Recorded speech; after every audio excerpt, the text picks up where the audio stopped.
This week's episode of Dude Soup is brought to you by ExpressVPN. Protect your online privacy today at expressvpn.com/RTTV. Hey everybody, the year is 2021. We made it. Yeehaw! We made it, and 2021.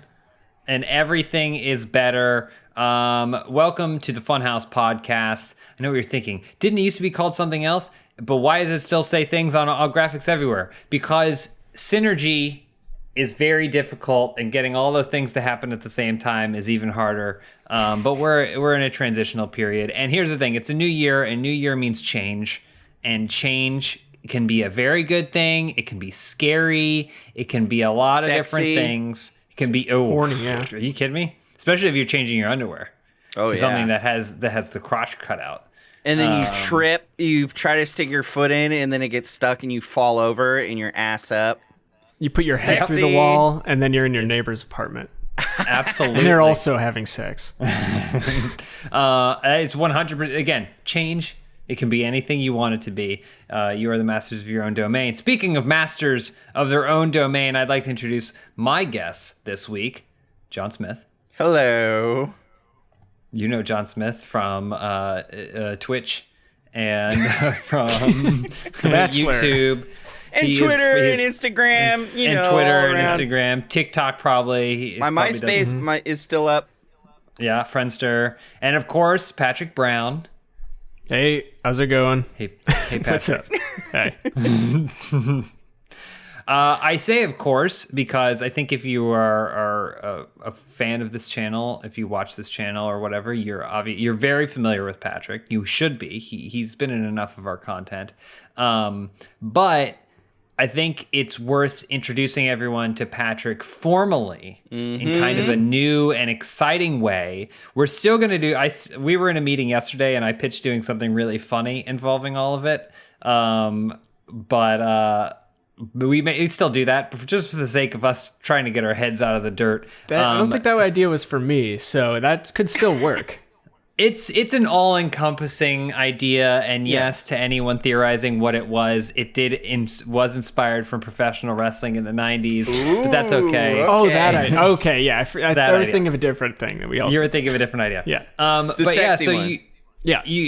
You probably know Patrick from Inside Gaming, the Inside Game. Well, you might know me from Inside Machinima. Yeah. The only one here is John. No one knows me. Or Machinima. All the places that we've all been except for John, you may know Patrick from. But as of this week, Patrick, you will be working with us here on the Funhaus side of things. Yeah.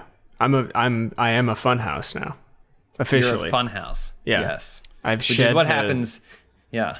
Inside Gaming is kind of the chrysalis, and you emerge a beautiful Funhaus on the other side. I thought you were going to say WNBA. I would say the WNBA is the chrysalis of the sports. I never knew how like minor league and major league worked as a kid with sports, and so I always just assumed that if you became the champion of the minor leagues, then you got to go into the major leagues. Is that not how it works?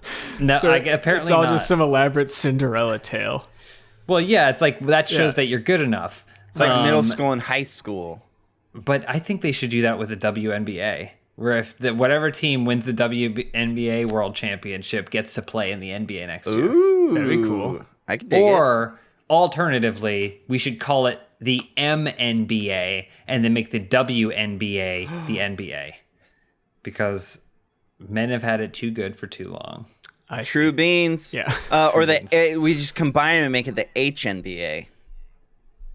Humans. Oh yeah. But James, I think you had a great idea in that because Patrick is now officially Funhaus, and this is the first podcast where he's officially Funhaus.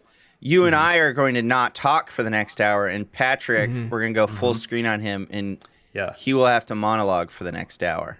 And I'm going to be talking about the Second Amendment. Oh, cool. Finally. Mostly just that. Yeah, this is going to be a new thing. This is kind of, people will say a vengeful reaction to every single time we have someone that people may not be entirely familiar with on one of our videos and don't formally introduce them well enough. So there is a little bit of spite in this, but yes, Patrick, we'll start the timer. We'll set it for 60 minutes, and then you can go in 3, 2, 1. No, we're actually not going to do that. But okay, go ahead. So there's a lot of things I'd like to discuss. First and foremost is the state of our country these days. Really.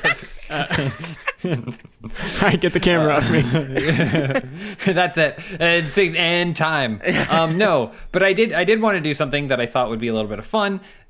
The problem with this is if we talk about topical stuff, it is so depressing because things are not at a point where I think we would hope that they would be. Things are still going pretty rough for a lot of people.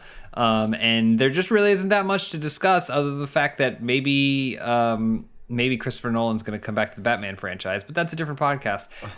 So what I did was I Googled. This is how I am at a podcast producer. I Googled and I found a first date questions. 13 great first date questions backed by science. And I figured as a getting to know Patrick for the audience, we could ask you, Patrick, these 13 first date questions backed by science. We'll also answer them, but I feel like everyone watching already knows, the us inside and out. But I think it'll be really fun. And just I was like, what does backed by science mean? In this article, it just says according to research. That's what the science is in this. Research is the science. But yeah, are you okay getting to know, having the audience get to know you a little bit better this way? Yeah, well, as you know, I'm an intensely private person who I live off the grid. I bus into Los Angeles to a small studio where I record every day. No electricity where I live, but I'll answer to the best of my abilities. Great. Okay. For those, I don't know if you guys saw, I got a little distracted. An ant was crawling across my forehead, and I had to slap it. So, continue. How'd it get on your head? It's San Diego, man. That's San Diego. San Diego, baby. You ever think about those scout ants that this is question number 1. Patrick, you ever think about those scout ants, like the ones that are just out in the middle of nowhere, and you're like, good for you, buddy. Yeah, it takes a lot of, I think it takes a lot of bravery and a lot of skill to take on the weight of that burden for your whole ant clan. Yeah. And they all sound like Woody Allen. Hats off. They all sound like Woody Allen. Yeah. Great movie. I prefer it to Bug's Life. I'm not afraid of that. All right. Let's jump into some of these questions real quick. We only have 1 hour to do this. So first question on a scientifically backed first date questions. Are you working on any personal passion projects? Oh.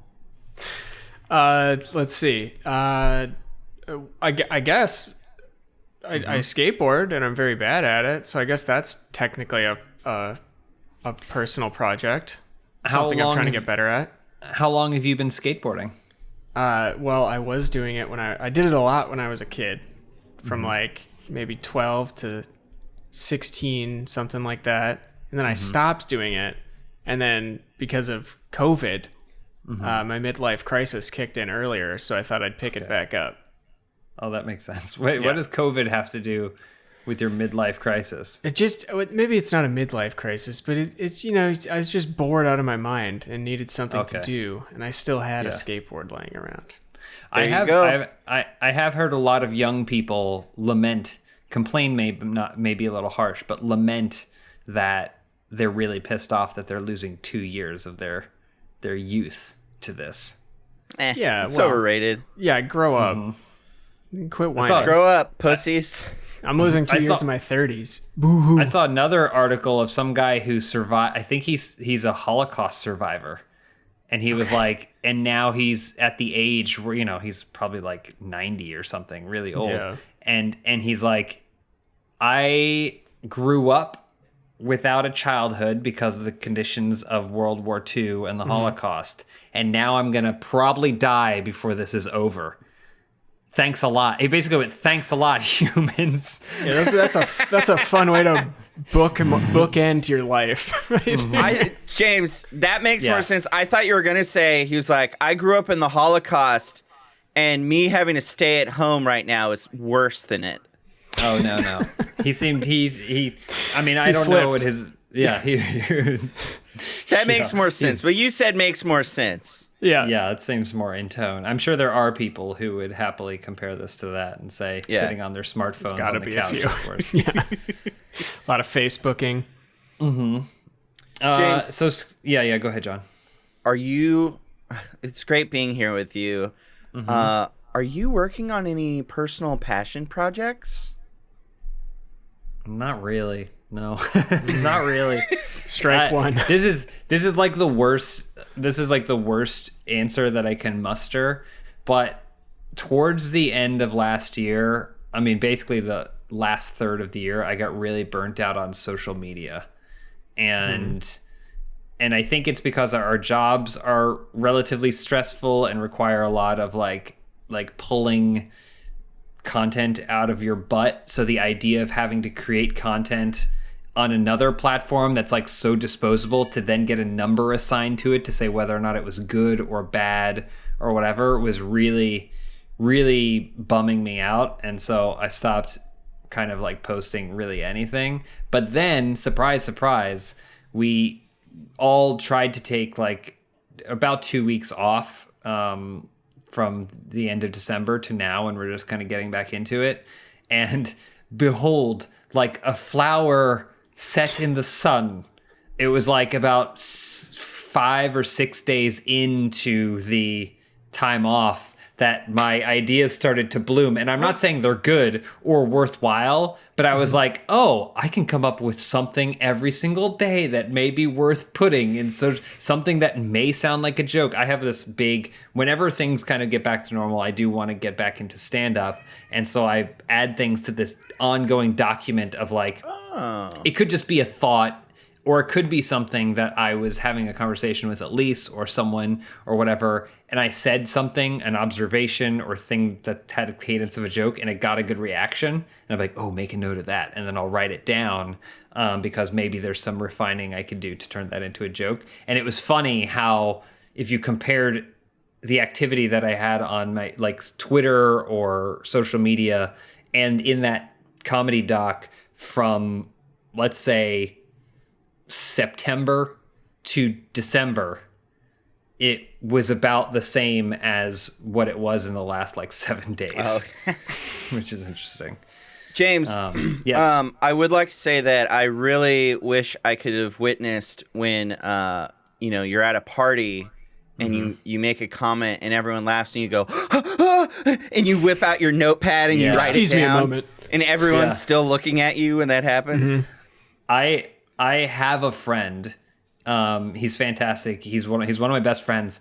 But for the longest time, and he may still, I don't know, would bring an audio recorder with him wherever he went, so he could compose ideas. And it like to your point, if there's a situation where that happens, and then he pulls it out and goes like, this is what I think of this, that, and just like puts it away or whatever. It is such a silly, stupid, kind of awkward thing, but a fountain of ideas, this man. Oh, fountain of creativity, and no idea ever lost. So whatever was sacrificed in the social interaction form of that was gained in the actually never doing that thing where you come up with an idea in the shower, and by the time you get out of the bathroom, you've forgotten how good that idea was. So what did you've already forgotten that new difference between men and women that you had just thought of. Oh, right. Snowballs. MNBA. Hey everybody, welcome back. So glad the pandemic's over. They should call it MNBA. Get off the stage. 2 years later. John, hey, are you what's working on any personal passion projects? Actually, I had a question for John. Oh, John, okay. Are you working on any personal passion projects right now? Great question. Thank you. Well, to be honest, I'm really offended that you asked that. Oh, well, Patrick asked it, so I... I feel like it's only fair. I mean, I feel like this is all I ever talk about, but since getting on my medication and coming back, it all has been flowing back. Because I used to always just like make music and, you know, draw and stuff like that. And I didn't for a long time. But for the latter part of this year, I definitely have been. I've been making music.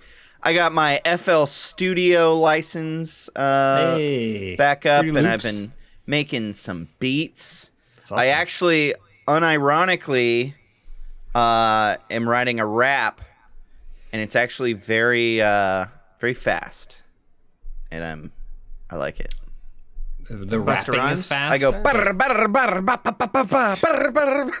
Oh, nice. That's super cool. Yeah, that's great. That's awesome. Thank you. Thank you. Blockage. Thank you. I'll bang you tonight. Hold on, we're only one question in. Oh, okay. Science isn't that good. Yeah, it's too early. Patrick, what's the best present you ever gave someone and ever received? Gave someone? Oof, I have no idea. Off the top of my head, I'm sorry. Okay, all right. I can't think of anything. Are you a gift giver? I feel like I'm a fairly good gift giver, but I don't. I have a terrible memory. Oh, okay, so it's basically it unless it's happening to me at the moment. There's a good chance that it's seen its way out. Patrick, pro tip: you know how like older couples they say, you know, I like spending silence with you. You know, we don't have to talk all the time. That's a great thing on a first date. That if someone asks you a question, you just go, "Let me think about that for a second," and then you spend a couple minutes formulating and really your struggle answer. over it in silence. If they try and make conversation to help you get to like a response, go. Yeah, you go. Yeah. Shut your mouth. Shut up. Shut your fucking mouth. Shut your fucking mouth. Stop fucking talking. I'm thinking. You say, Papa's thinking. If I could get Patrick a gift, it would definitely be one of those voice recorders, so that way his memory wouldn't. Nice. He could be like. That's a good idea. Yeah, December 25th, 1994. I could do the memento thing. Oh, That might be cool. nice. Tattoo it on yourself. Yeah, you buy him a tattoo gun.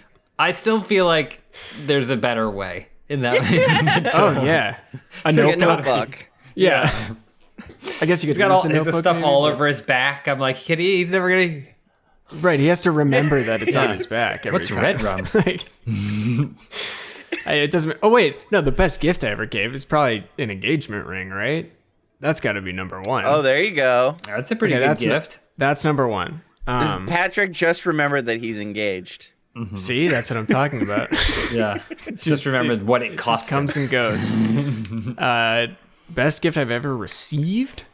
Let's see. Wait, hold on. You're engaged? We're on a date. Oh, sorry. Well, it ended in a divorce. Oh, great. Good. We'll say. I mean, that's terrible, the- but good. Yeah. Well, for the purposes of this date, it's fantastic. Received. I got some HOTUS controls this year. That was pretty exciting. You play some flight sim? No, but I've played X-Wing. Okay. Played a little Wing Commander. Played some Rebel Assault. That's awesome.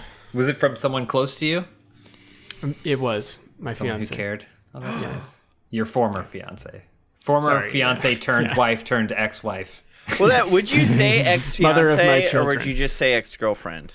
I refer to Elise as my ex-fiance. Oh, nice. Yeah, Oh yeah, I she's guess not that anymore. works either way. Yeah. I refer to when I go on a date with a woman, I say, "You're going to be my future ex-wife." Oh, You that's say very nice. first things first. Nice to meet you. I love you.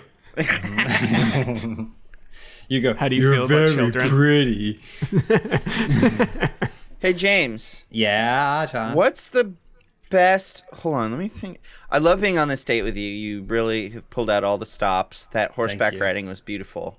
Thank you. What would you say was the greatest gift you ever gave and received? Gave would probably be the horseback riding that I got for you, John, just that we did earlier today. My thighs are on fire. I'm trying to think, Gave. I do like finding really good gifts for people. I know that I once got my brother like an Xbox. It would have been an Xbox One X maybe, and just like a bunch of games, just like a bunch of stuff. And it was like a huge, big old care package for him. I don't know if I guess it would be up to the receiver to determine if it was the best gift they got, but I know there was one point where Elise was getting back into drawing, so I got her like a Wacom tablet to do that. And then last year for Christmas, I got my parents a trip to Las Vegas to go see a show. And then the pandemic happened, so it never happened. And I wasn't charged for it. So I now technically I'm one. Oh, actually, what I got them this year is pretty good. They Carrot Top will still be there next year. He's got nowhere else to go.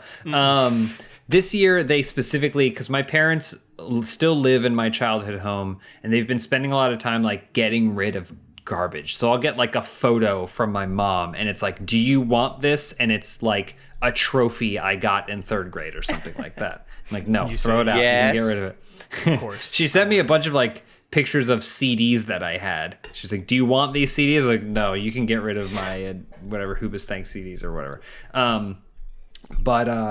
So they were very explicit. They were like, if you're going to get us something for Christmas this year, we don't want anything that's going to take up space. We don't want like DVDs or movies or books or anything. We're trying to get rid of stuff. And I was like, well, what am I going to get them? And Google I thought, Drive. well, yeah, I don't know that they're going to use that either. But I was like, I guess you would think like an experience. But then also with COVID happening, it's not like you can get a Groupon for something, like, you know, like those type of packages. And then I remember, I mean, they're both from New York City. And there's this place we used to go to when I was younger when they'd take me up there, which is like a bakery. And they have like a bunch of stuff. It's an Italian bakery. And I was like, I wonder, like everything's converted because of COVID. So I looked online and you can order basically delivery from this like legit Manhattan Italian bakery. So I basically got them this massive cheesecake and a massive cheesecake and then a cannoli making kit. That rules. And so I had it sent to them and it arrived. I mean, like the timing with that is always tough, but it arrived like 2 days before Christmas. And I was like, you just got to open it. Right now. But yeah. So I was like, oh, I was really pretty pleased with myself for that because it felt like that was a gift that they would enjoy. And they sent me pictures of the cheesecake, and I was like, I should have gotten one for myself, but and then it'll leave nothing behind because it'll be in poop. Leave no trace. Bada bing. Yep. So that's probably one of the best gifts I've ever given. Nice. Jonathan. Yeah. Best gift you've ever received. I want to know the one you received. Well, here's the thing. Most gifts I've received are from my parents on Christmas. Mm-hmm. And something my mom has always made me do my entire life is write out a list. So it's really a question of what is the best gift I've ever given myself. Okay, that's true. Because you're just deciding what all your gifts are. Yeah. Okay. I'm trying to think of other... Oh, yeah. All the memories I have of the best gifts are ones where I fucked it up.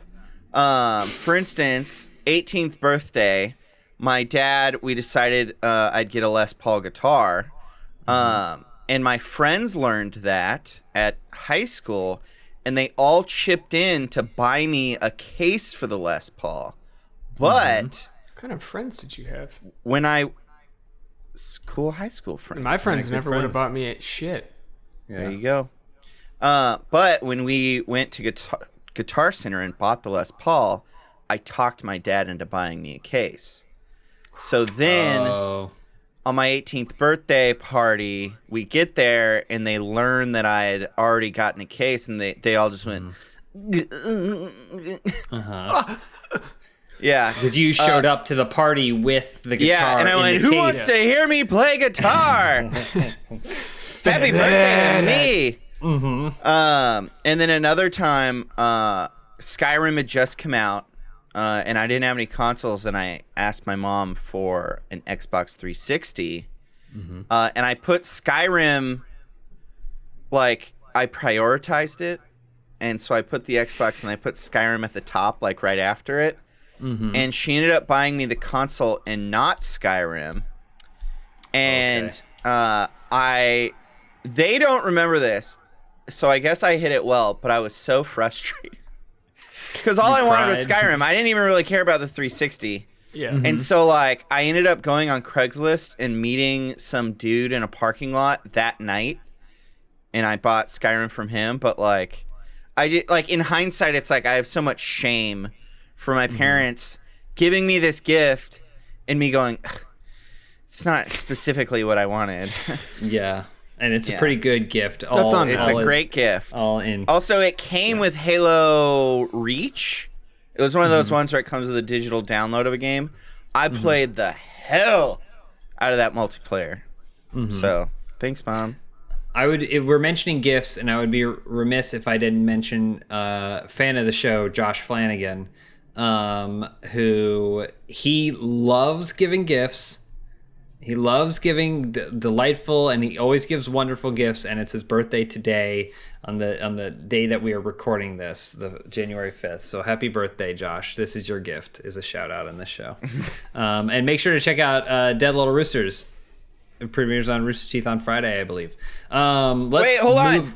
Go. My favorite gift I've ever given in this hashtag not sponsored. Okay. Am I allowed to mention something? It's Universal Yums. It's the coolest shit ever. Okay. Every month they send snacks and stuff from a different country. So it's like, it's super cool. And you can buy subscriptions. And I've bought subscriptions for a bunch of people. Because it's great. I mean, that sounds really good. That sounds really good, and it's not sponsored. But I think this is a good moment to take a little break so we can talk about something that is sponsored. This podcast. This episode of the Funhaus podcast is brought to you by Gabi. Gabi Insurance is a great way to help you save money. In fact, we're all looking for ways to save money, especially now. So let me ask you this. How would you like to keep an extra $961 a year in your pocket? It's a lot of money. And that's how much Gabi customers save per year on average on car and home insurance. That's why when shopping for insurance, you should use Gabi. It's kind of a good time in the year to start shopping for insurance. Gabi takes the pain out of shopping for insurance by giving you an apples-to-apples comparison for your current coverage against 40 of the top insurance providers like Progressive, Nationwide, Travelers, all of these. You just link your insurance. So basically you just log in, you link your own insurance, and then what it does, it takes your exact coverage, compares it with coverages across the entire spectrum of insurance companies, and then finds you the absolute best deal on the insurance you already have. So you could theoretically save up to $961 with this, okay? You could save more potentially too. And here's the good thing. If you log in and you do it and you don't see the savings, you can rest easy knowing that this was what happened with me, have the best insurance options for the cost. And so you can relax knowing that you're not overspending for the insurance that you have. It's a good feeling. It's a good sense of security. And if you can find a better deal, it's going to save you money. So just a heads up, you're probably overpaying on your car insurance and your home insurance. So you should see how much Gabi can save you. It's totally free to check, and there's no obligation. Go to Gabi.com/dudesoup. That's GABI.com/dudesoup. Gabi.com/dudesoup. This Funhaus podcast is brought to you by Talkspace.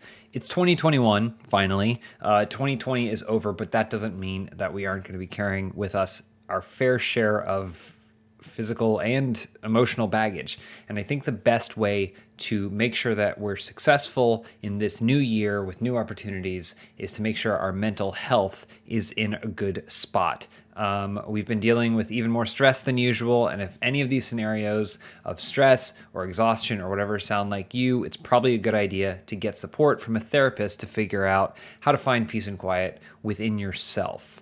I honestly think that one of the best, most affordable ways you can get into therapy is using Talkspace.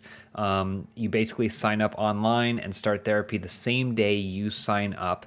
Depending on the plan you choose, you can text, video, or send voice messages to your licensed therapist. So it's incredibly convenient to have virtual sessions from the comfort of your home. And honestly, And given the state of things right now, it's much safer to don't feel like you have to be isolated just because everything is so isolating.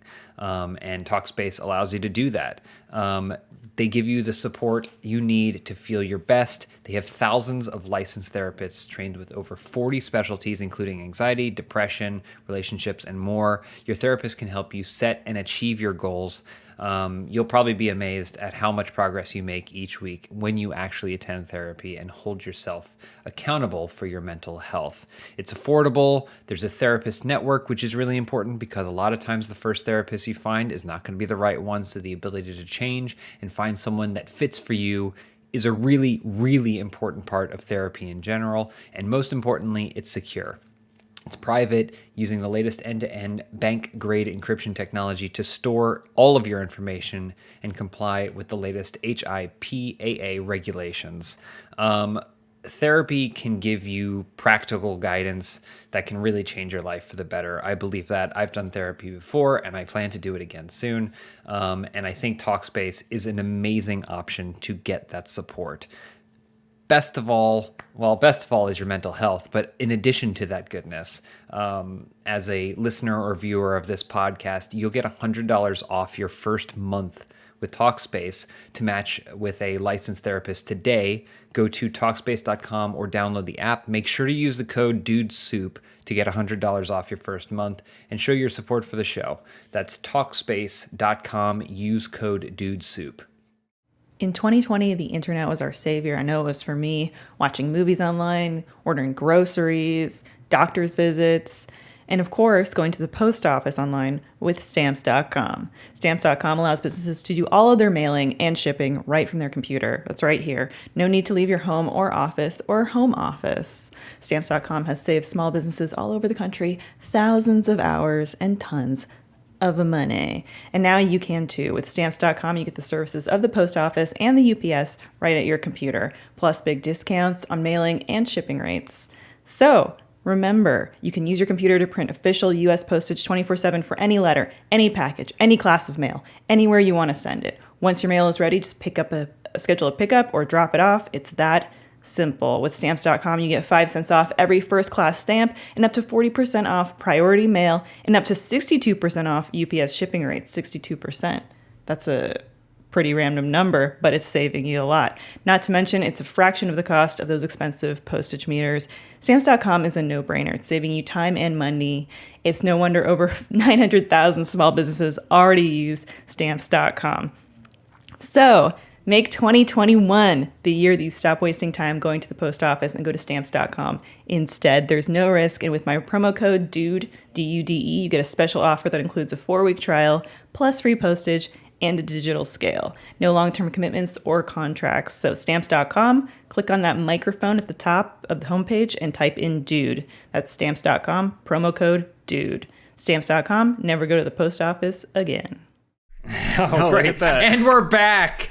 There it is. Perfect. Josh Flanagan, the such an executive pose. Same. Loves giving gifts. You wouldn't think of it by looking at him, but he loves giving gifts, and he'll peek into your soul.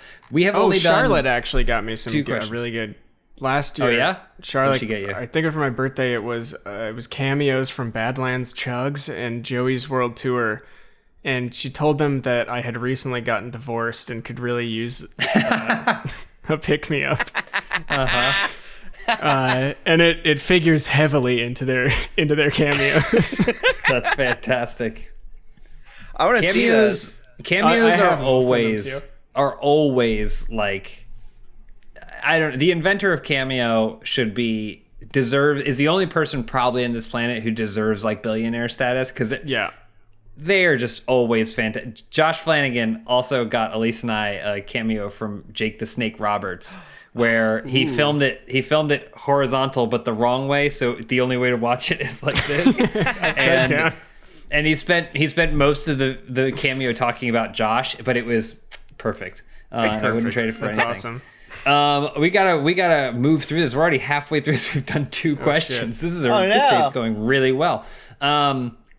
What does a typical day look No, I'm just Tipple. He said nipple. Freudian slip. He's looking at your nipples, Patrick. He's thinking about nipples. This next one it says, I was reading this blank and they said blank. So I think this is expecting me to do the research. So we're going to skip that one here. Okay. Is there anything you don't eat? That I don't eat. Tubbo. It doesn't say that there, but I'm adding is there anything you don't eat? Tubbo to this question. Let's see. Number 1, most vegetables. Really? You're not Wow. I don't like them. I don't like them. I never have. I'm sure it's an issue with my general nutrition that will come back to haunt me. That's why you have such a years. pronounced chin. It's the lack of Because broccoli. you're malnourished. No, that's it. John's right.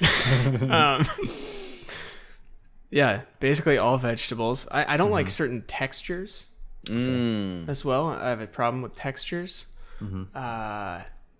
So that's my main issue with mushrooms. I think more than taste is the texture. You mentioned texture, and I immediately thought mushrooms, which I do like mushrooms, but I saw a picture yesterday or the day before of a bunch of half-sprouted mushrooms. Katie Ward sent Elise and I these mushrooms, and they grow in a box. You basically just water them, and they just grow out of the box. But that transition period before they are full mushrooms, it's the most nauseating thing. It's just like... It looks like fungus, like it's too porous, and I don't like. It's disgusting. Mushrooms go through like every phase. They start as a spore, and then they turn into like goo. Yeah, and then it's crazy. I don't like. I'm not a big fan. Is there anything you don't eat, John Tubbo?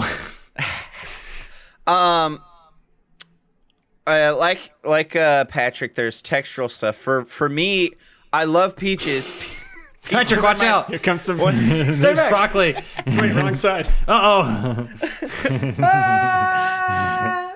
We have digital broccoli attacking Patrick right now.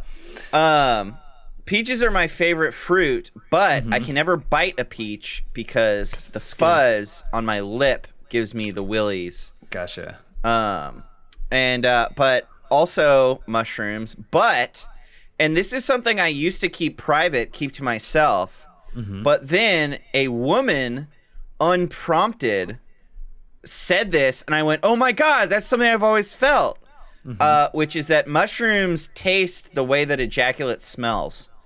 White mushrooms, I think, specifically, not all mushrooms. Okay. So, right. when I eat a mushroom, I go, this tastes like what I imagine spunk tastes like. But a woman, I'm not going to say who, said that to me. I went, I don't really like mushrooms. And she went, me neither. They taste like cum. And I went, okay. Oh, cool. And you thought about it, yeah. That's why people love them so much. You're like, thanks, Mom. Weird conversation. Hey, James, you didn't want to name her on the show. Fatty? I feel like I do eat most things.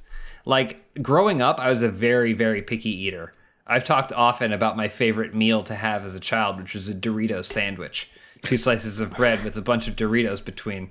And how I would get top ramen, but I would ask my mom if she could use a different chicken broth than the packaged one, because the packaged one had those very microscopic green, what are they? The slices of green onion or whatever, but like they're nothing. It's like a sprinkling. It's almost like a salt, but I didn't want to eat them. I didn't want to eat them as a kid. But then like in my 20s, I started eating more vegetables, like lettuce. I just like kind of started with lettuce and stuff, started eating more vegetables. And then obviously as I started like taking my nutrition more and more seriously, I saw the benefit of eating vegetables. And now I feel like there really isn't anything that I don't eat. I've tried liver, but I'm not a fan of liver.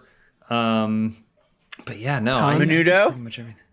Tongue is tough. Yeah, I probably wouldn't choose. No, menudo's intestines, I think. Is it? I don't know that I've tried that. Tripe, I think. I once had chicken feet and I was like, oh no, thank you. Like, it's just turtle slurping blood? the skin. I've never had turtle blood. I'm sure there are things, but just things I haven't tried, so I don't have anything that's like off my list entirely. Long pig.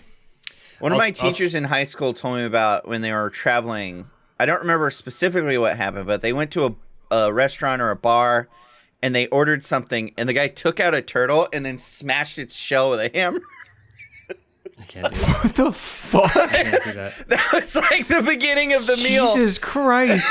That's a good date. Yeah. How do I you wish even we had eat done that after at the start of this podcast. Yeah, we should. We should inaugurate every podcast with killing of a turtle. I am not vegetarian, but I feel like I could be, because a good portion of my diet is vegetarian. I could be without complaint if someone said you're never gonna eat chicken again. I'd be like, oh man, but I would I'd probably be okay with it. But what I don't want to do is have any sort of like relationship with the meat that I'm going to consume afterwards. So like, I don't want. Couldn't probably be someone who butchers their own pigs or whatever like that. How many people would be vegetarians if they had to sit there and stare into the eyes of the creature as its throat was being slit? You would think, but I mean, human beings only recently, like within the last 200 years, got to the point where they didn't have to confront the things that they were going to murder. I just have a hard time throwing out like a pair of shorts that I've been through a lot with. You know, like I personify things. So, but that was in Uganda. Look, I've been a meat cutter and a butcher. Oh, really?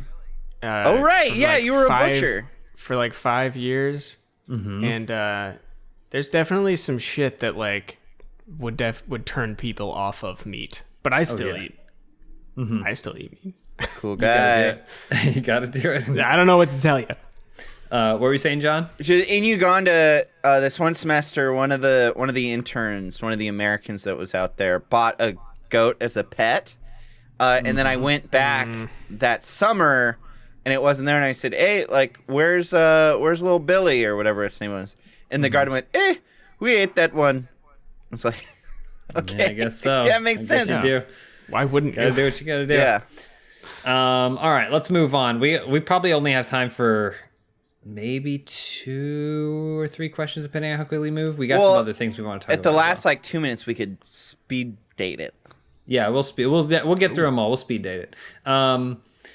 What sort of vacations do you like to take? I love anything tropical. I like somewhere where there's some warm water to swim in. Nice. You know what I'm talking about? I used to go up to northern Minnesota a lot as a kid. That's very fun. Tropical. Not tropical. Water. I'm giving you variety. I'm showing you that I'm a dynamic person with varied tastes. Because I also like snowboarding and going to snow. So I can do it all. Snowboarding butcher. I haven't done that I have not done that in like 10 years. Snowboarded or butchered? Snowboarded. Butchered probably also, I don't know. Yeah, so you're pretty much okay with whatever. What about like do you have any interest in going on like old world tours or something like that? Old world tours? What is that? like I want to go to a really old city that's been around for 2,000 years and just kind of like walk around and take it in, or are you more like if I'm going to go on vacation, I want to relax? No, I love doing that stuff too, but I just don't have. When the fuck am I going to travel out of the country? It's so expensive. It is expensive, yeah. You know, I would love to. Yeah, but I haven't had a ton of chances to. Yeah, well, maybe someday. Maybe next month. Hey, James. Maybe we could make a video out of it and I could go on vacation for free. Think about it. James. Yes. You like the vacay? I love it, a vacay. Now, where are we going? Come on, let us. What are we talking? If someone said you get a free vacation, I would probably also think someplace tropical. I would think like, a resort in Hawaii, where the sun is out and you spend most of your days like lying around a pool or going in the ocean, drinking tropical drinks and like eating delicious island food. But I do think that for the sake of like, I guess it's the difference between, I canceled it recently, but I had an Audible subscription for a really long time, and I would basically do like a 2-to-1 ratio of books that purely entertain me and books that I can learn something from. So like I'll listen to a James Bond novel, right? Just for funsies. And then I'll listen to something else, another fiction thing just for funsies. But then after that, I have to listen to something that's like some sort of improvement novel in some way, you know? You can learn from books? Surprising? You'd be surprised. And these aren't even books you have to read. These are just sounds. Oh. Imagine learning from listening to a song. It just goes straight into your ear. Yeah, straight into your... It's fastest way to the brain. Amazing stuff. Well, through the eyes, I guess. Second fastest way through the brain. I think the nose is the quickest. Maybe we could work something out there with reading. You usually smell something before you see it. That's true. Yeah. Oh, well. But yeah, so that's how I try and think of vacations. Is a 2-to-1 kind of ratio of making, like, I would like to go someplace really relaxing that I don't have to think of anything twice, and then on the third one I would obligate myself to being like a tour of Greece, where I'm going to be walking, like, and I'm probably gonna walk more and be more exhausted having gone on this trip than if I had just stayed home. Yeah. So, John, for me, yes. No, you. I have a few different things. One. I like going to very remote, like quaint, like a cabin in the woods. Mm-hmm. Idlewild is a place I really like. Like, it's just very small. They have a dog for a mayor. Mm-hmm. Stuff like that, where it's like, I'm not really going for sightseeing. I'm more going for just the very chill, isolated experience. Mm-hmm. Yeah. And then also when I do travel, I like to, instead of, if I go to a country, instead of touring all over the country, I like going one specific place and exploring that place fully.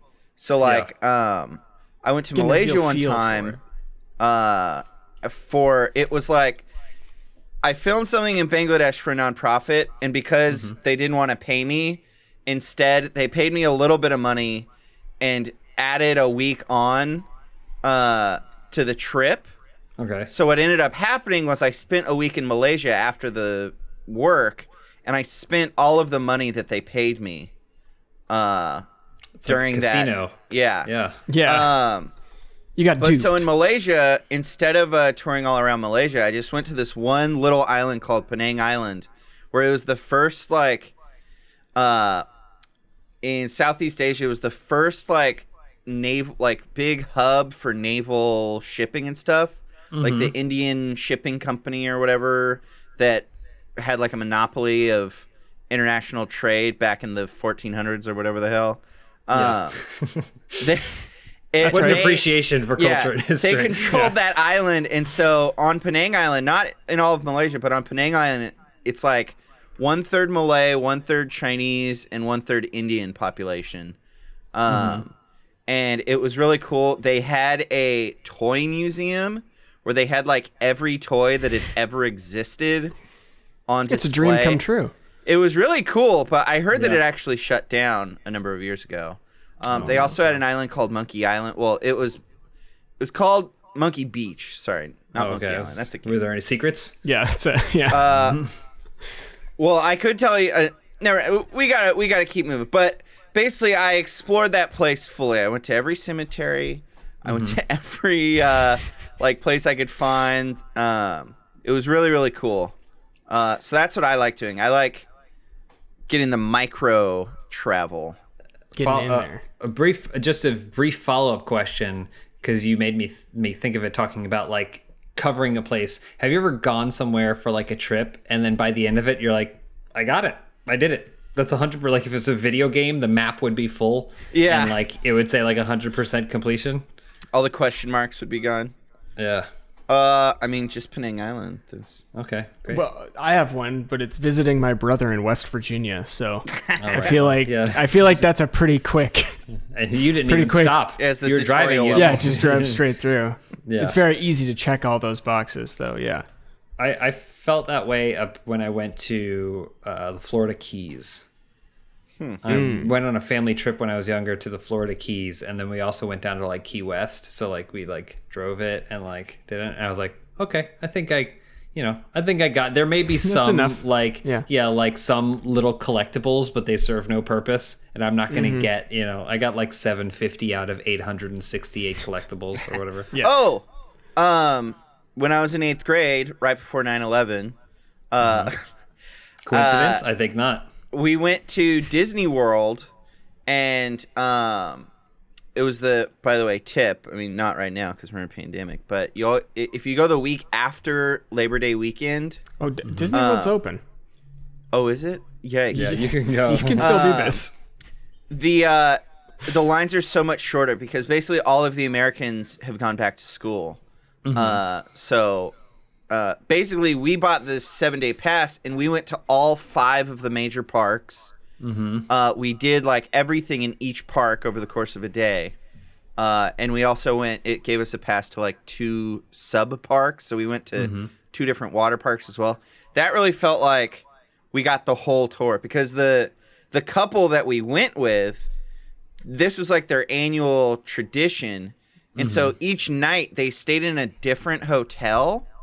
And so exhausting. That sounds like a lot. it sounds like a lot, but like we went to the buffet at the Safari hotel.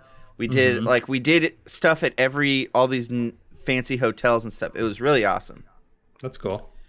Disney World unfortunately has added a ton of new things, so sorry. Well, it's like you beat the game and then they released 25 expansions. Just like Civ. It's all paid DLC and microtransactions, though. Yeah, it pretty much is. They have a wrist strap now that you don't even need to bring your wallet, and you just you're like, I would like to buy a T-shirt, bink. I would like to get into my room, bink. That's awesome. How expensive is that place? Disney World? Yeah, It's expensive. I mean, you could probably. Figured. Just to get in, it's expensive. But then if you're like our age and you're like, I want to have good food and like really enjoy it's expensive. I'm gonna skip it. Good, yeah. I think. You're catching next time. Yeah. All right, we're gonna have to start. I'm gonna start burning through these because we have still some other things that we need to get to. Anything surprising happened today? Today? No. All right, John. What's the best advice anyone ever gave you? Happiness is a choice. Thought you were gonna say Happy New Year's. That's like they interviewed a bunch of I didn't get the advice, but they interviewed a bunch of old people in old folks' homes of all different creeds and wealth, financial situations, everything. And all of them at the end of their life was like, looking back on it, whatever you're going through, you can find the good things and you can find happiness. I've always heard old people say that they wish they took better care of their teeth. Was like number 2. Number 1, I wish I had found the happiness and everything. Yeah. Number 2, well, no, because that's all they do now. Yeah. Big problem actually in nursing homes. James, tell me about your closest friends. I have some close friends. My closest friends are Patrick and John, and they're here. I mean, I don't have like friendship tiers as much. I have people there. Basically, it's like people that have been in my life for a really long time. They've stood the test of time. Because I like have people who I was like super close with at different stages in my life. But then things, split apart. And it's not that we aren't friends. I actually had a like virtual hangout with some people that I worked with at G4 who, they went to my wedding and they're like super close and like just I've seen them grow their families and like we would go to hang out with them every single Christmas or whatever. Obviously we can do this. So we had another hangout and like there's certain people that you don't have to see all the time. And when you do see them, it's like, boom, you're like immediately back to it. And I would definitely say there's that. And then just for the sake of it, Elise is my best friend. I'm not ashamed to say that. Boo! Yeah, that doesn't count. I'm not ashamed to say that. Patrick, what were you like as a kid? Very curious and very scared. Mm-hmm. Okay, John. Next. I've been watching blank. Let's say Bridgerton, and love it. Have you seen any good movies or TV shows lately? Oh my god. Oh, Elise is here. Yeah, what's up? What's up, my best friend? Yep. Thank you. And I want to say the same. I'm going to shoot the same right back at you. Our friendship means so much to me. Thank you. Yeah. Do you understand? Can we not? We can't hear. Oh, you can't hear It's it? not going out to anyone. Oh. Elise jumped in to try and be funny. Okay. Yeah, I'm repeating it. Okay. Yeah. Nice, Elise. Elise called in on Discord, which you can hear, and said just wanted to talk to my best friend Patrick, which I then agreed that I was her best friend, and I think that's basically catches everyone up. And James is very sad now. Yeah, and I look sad. Yeah, big letdown. Well, I'm sad because Elise is also saying that John is also her best friend. She didn't say that. I was going to say, the only person who doesn't have or is someone's best friend in this equation is John. I'm my own best friend. Mm-hmm. That's all you need. All right. Bye, Elise. Lindsay just posted in Discord. Can't hear Elise on stream, lol. Oh, well. Okay. So, John, what have you been watching? Oh, man. Oh, my God. This is a perfect question. One, you don't have, okay. I started The Expanse. Okay. Was that good? I wasn't into it the first time. Mm-hmm. I watched the first episode and was like, I blew through the first season, and then I said, I love this so much, I'm going to read the books. And I looked it up, and the first season is only the first 2/3 of the first book, so I can read the whole first book, and it's not just like I'm reading the season. Second... Yeah, those books are like 1,500 pages long, right? Are they? I didn't check. I think they're huge. Ooh. Sorry. I never got through Shogun or whatever it was called. Oh yeah, you're so happy about. You're like, I'm reading Shogun. Carrying on the tone. Check it out, everybody. Two, not the Amazon 2020 version, the original British version of Utopia. It's only 2 seasons, 6 episodes each. It's so good, and it's the cinematography. Everything about that show is so good. I really, really, really love it. I only have the last episode of series 2 left, and it's just so good. I haven't watched the 2020 version. People have told me, and I think it's people that have watched, the original. They're like, it's not as good, but who knows? James, have you been to any good restaurants recently? Nope. Don't lie. I haven't. I haven't eaten at a restaurant in probably almost a year at this point. Oh. Wow. Would have been like, because things were getting pretty bad end of February already, and we were already like, better be careful. Patrick. Yeah. Do you have any pet peeves? Oof. I don't like when anyone touches me while I'm driving, and in any way whatsoever. It drives me insane. Okay. All right. Yeah.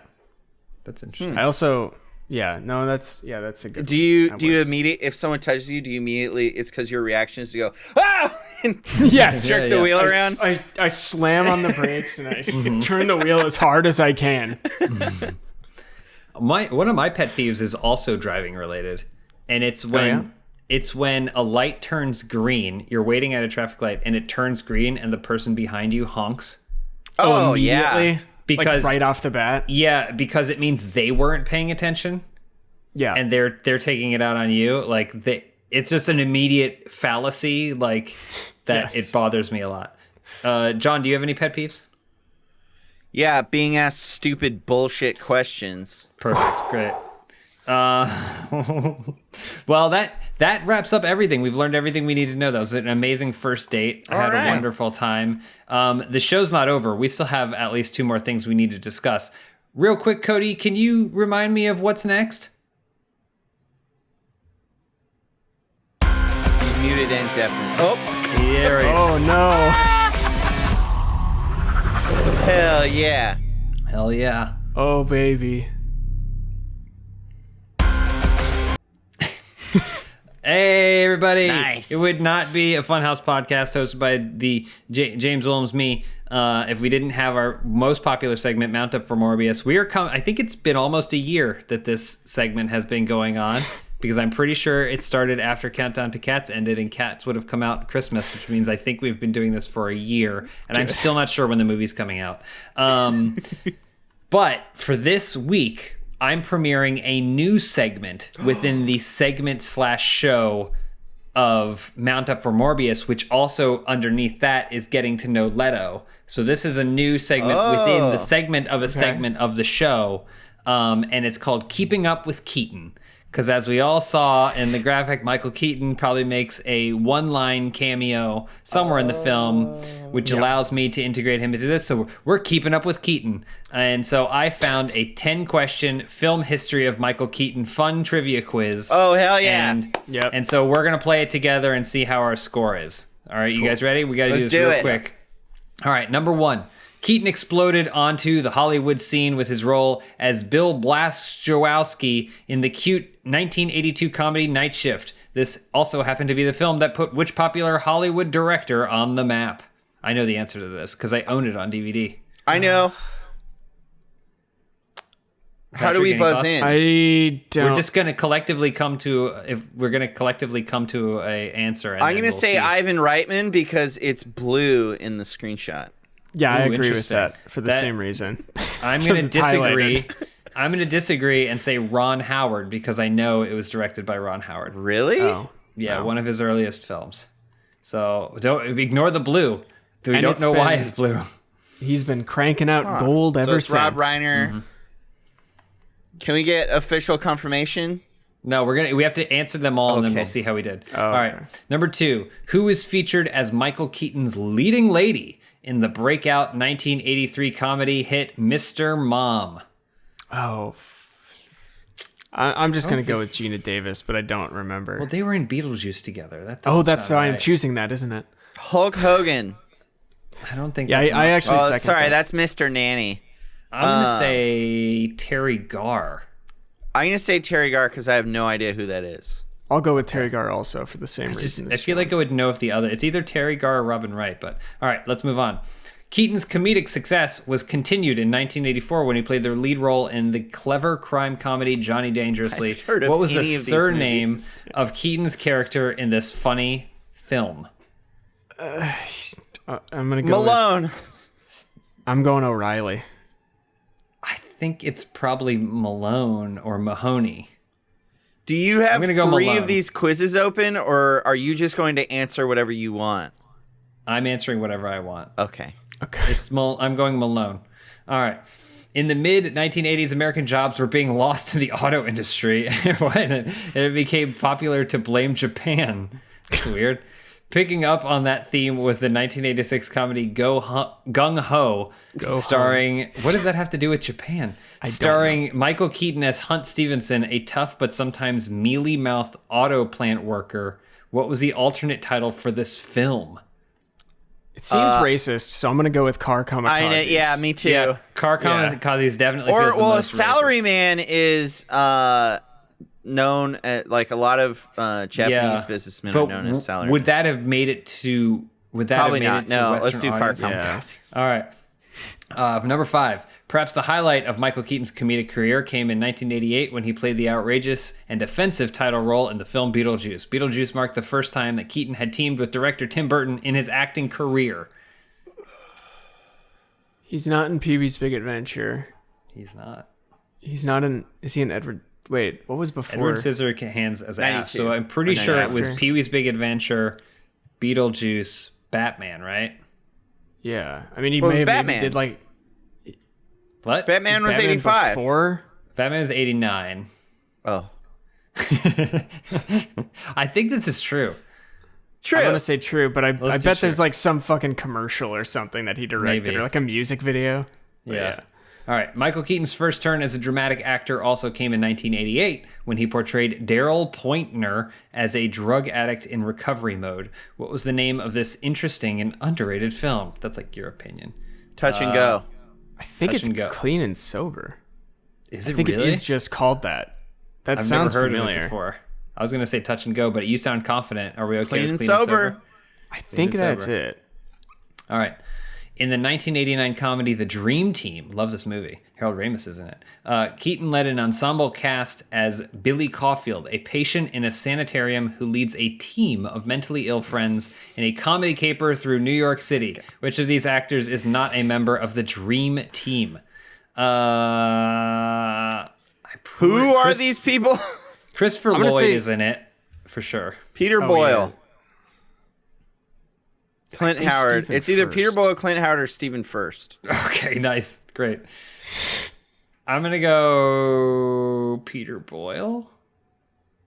I'll jump on Christopher the Lloyd's Boyle in- bandwagon. Christopher Lloyd's in it. Nice. Michael Keaton was very fortunate to land the lead role in the 1989 mega hit Batman. Maybe he wasn't fortunate. I don't know. In how many of the Batman films, including the first, did Keaton appear in the lead role? That's 2. weird that they say the lead role. Yeah, 2. Unless we're counting Flash. 2. Yeah. Are we?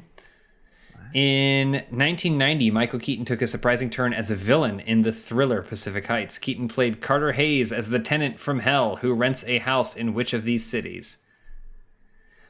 John, San Diego's on here. Do you remember when you were a boy and they were filming a movie there?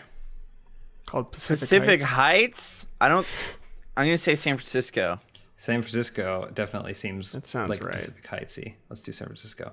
All right, last one. Seattle and Portland are kind of like in a little bit from the ocean, right? Yeah. Well, no. Well, the PNW is Seattle. You're right on the water. I don't know. In 1994, Keaton led an ensemble cast in the film The Paper, a drama that revolved around the world of newspaper reporting, capital N. Keaton portrayed Henry Hackett in The Paper, an editor who worked on what fictitious New York paper? New York Sun. New York Sun sounds right to me. Sounds good to me. All right, we're submitting. Okay, Ron Howard was correct. Terry Garr was correct. Ooh. He was Johnny Kelly. We got that one wrong. We said Malone. It was Working Class Man, not Car Kamikazes. So we're just racist. Yeah. True that he first turned Tim Burton. Clean and Sober was the name of the film. Clint Howard was not in the Dream Team. 2 Batman films. San Francisco was the city. Pacific Heights and the New York Sun is one. We got 7 out of 10 and scored Not bad. 105 points. I don't know what those points mean, but we got them, baby. Seems like Clint Howard should have been in it. Yeah, Clint Yeah, Howard, that- Ron Howard's look brother from the Grizzly Show or whatever. Hey, everybody. Yep. We are almost to the end, but we have one other thing that we want to talk about. We mentioned kind of changes early on in this podcast and how 2021 is going to bring some changes. And John, we mentioned passion projects earlier, so I wanted to let you kind of share a passion project that you're working on. I totally forgot we were going to be talking about this, but so just a little preamble. About a year ago, I started going to therapy, and in March, I started taking medication, and since that time, things have mellowed out. I am bipolar, but I've been pretty stable, and with that stability, I've been able to kind of think about my life and think about what I want. And one of the things I've always wanted to do, but never been able to actually like formulate a plan and pursue, is basically just living in as many countries as I can throughout my life. So I'm taking steps towards doing that. Global pandemic pending. But one of the things is that I will need to be leaving Funhaus as a producer, so that I can spend time kind of building my own brand or content creator machine or whatever. So that is happening as of now. Last year was what? I was just going to add one thing. It kind of already happened. Like this is it in action. Yeah. I was just going to, something because people always get really scared when they hear stuff like this, but we value everything that you do, and the plan is to have you just keep. I mean, honestly, I think we have you scheduled for more stuff this week. Yeah, we already shot 2 things this week. We're filming this podcast, then we're filming another thing on Wednesday, and then on Friday. So that was what I was going to asterisk it with or follow up with, is that I am leaving as a producer. So I'm not I'm not full time at Funhaus anymore. I'm gonna be spending all of my free time either working on YouTube content like my Nintendo peripherals video, or making music, as I mentioned previously, which I plan to release some of, and then also I'm gonna be streaming more. But as this has always been the case, since I started being on camera more, that aspect of it, the filming, really only takes up between like 3 to 6 hours a week. And like, really, I didn't want to leave Funhaus. It was more just like, this is the path I want to take in my life. And so this is something that I just need to be responsible and do this. And so, yeah, I'm staying on as cast or whatever. Yeah, because we're still gonna. Yeah, go ahead. And it's not like, I'll be in stuff when I can find time in my schedule. Like, I am prioritizing being in Funhaus videos. So like, if I'm planning on streaming, but we want to shoot something, I'll just start my stream later. Things like that. So I am 100% going to be. I mean, I don't know. With Patrick and Charlotte joining, maybe the amount of videos I'm in will just be a little bit less because we have a larger, on camera. Don't say that, because then people will compare us. But yeah, I mean, I should be in. Nothing really should change for Funhaus viewers. Yeah, I again, kind of, this is something that has already happened, and I know people like freak out when they find things out, but like, it's something that you are very adamant that you're like, I still want to keep doing this. But I want to find a way to be ready when I'm ready to transition fully into whatever that next stage is. And we were like, we still want to keep doing this with you, and but we also want you to have the freedom to transition fully when you're ready to transition fully. And like, I mean, honestly, the only thing that our audience might notice potentially is that we'll be asking Patrick to grow his beard out and shave his head. What? So, and we're also going to start referring to Patrick as John. Sorry. So those are the like. Is this a bit, or are you serious? No, we're serious. So this is the only thing that it was in the contract. It was in the contract. I really desperately needed the work, so I'm going in for my first surgery next week, I think. Yeah. Am I gonna have to shave a mustache and call myself Patrick? I should be. It should be unrecognizable within a week or two. Yeah, it's gonna be great. So we'll have basically two Johns. We can kind of use and dispose them as we like. It's basically, there's a trapdoor beneath both of you right now, and when I press a button, you drop down into a water tank, and then a blind man is going to put you into the basement somewhere. That's right. And I can't believe that's the most efficient way to get rid of a body, but I guess it is. And yeah. But no, so, it sucks because your creativity is I think a lifeblood for this channel, but we still plan on tapping into it as much as we can. But you'll have some left over now, so that way you can put it into your own things, and I think that's exciting too. So, well, cool. Yeah. But that's basically that's this episode 2021, first podcast of 2021. We're back in the saddle trying to make some content. We've already shot a bunch of stuff, and it's only 2 days in. And we're super excited, Patrick, to have you. And we'll be having everyone from Inside Gaming who's coming over on. Charlotte, I don't think is back in. I don't think she's back this week.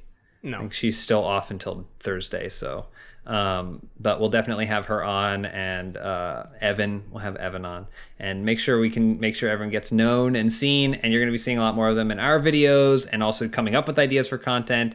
And it's really exciting. We had a really cool talk with everyone yesterday about cool ideas that we're going to try out. And thank you so much for watching and enjoying us.